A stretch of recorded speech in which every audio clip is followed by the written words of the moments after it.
Rear admiral Athar مختار نے بحیثیت commander Karachi اپنی ذمہ داریاں سنبھال لی ہیں۔ تبدیلی کمانڈ کی پروقار تقریب آج پی این ایس بہادر میں منعقد ہوئی، جس کے دوران ریئر ایڈمرل فاروق احمد نے ذمہ داریاں نو منتخب کمانڈر کراچی کو سونپی۔ نئی کمانڈ سنبھالنے کے بعد وہ اب کراچی میں قائم پاک بحریہ کے تمام تربیتی یونٹس کے سربراہ ہوں گے۔ ریئر ایڈمرل اطہر مختار نے مئی 1984 میں پاک بحریہ کی آپریشنز برانچ میں کمیشن حاصل کیا۔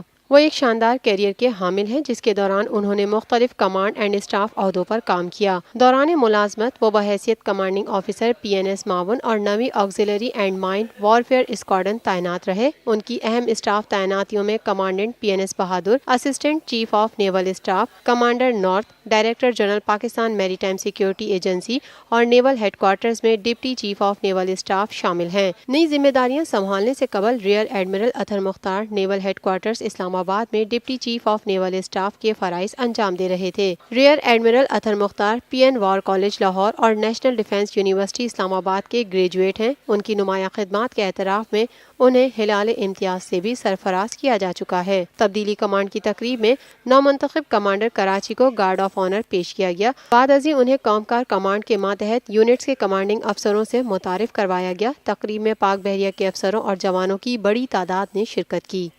یہ ہے TNN TV، دیکھتے رہیے تازہ ترین خبریں اور ایکسکلوزیو رپورٹس۔